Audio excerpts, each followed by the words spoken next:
पेड़ मां के नाम अभियान ચાલી રહ્યું છે. તેની વચ્ચે સાબરકાંઠામાં 24 થી વધુ વૃક્ષોનું નિકંદન કરવામાં આવ્યું. આંબા મહુડા આશ્રમ શાળામાં વૃક્ષો કાપવામાં આવ્યા. હોસ્ટેલમાં રસોઈ કામ માટે વૃક્ષો કાપ્યાનો આરોપ લગાવવામાં આવી રહ્યો છે. વૃક્ષો કાપતા સ્થાનિકો અને વાલીઓમાં રોષ છે. પર્યાવરણ પ્રેમીઓએ કડક કાર્યવાહીની માંગ કરી છે. અહીંયા આશ્રમ શાળામાં વૃક્ષોનું નિકંદન થયું.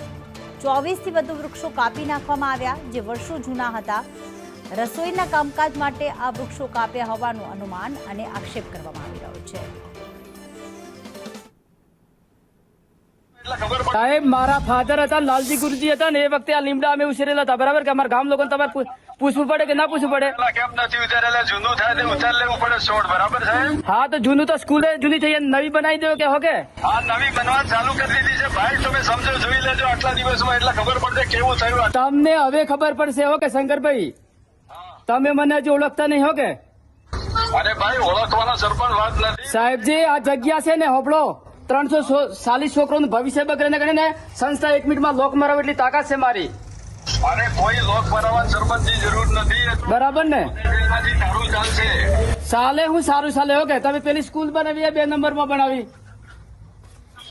આ બધા લાકડા કાપ્યા, લીમડા કાપ્યા, 24 લીમડા તમે કાપ્યા હે. કારણ બતાવો મને.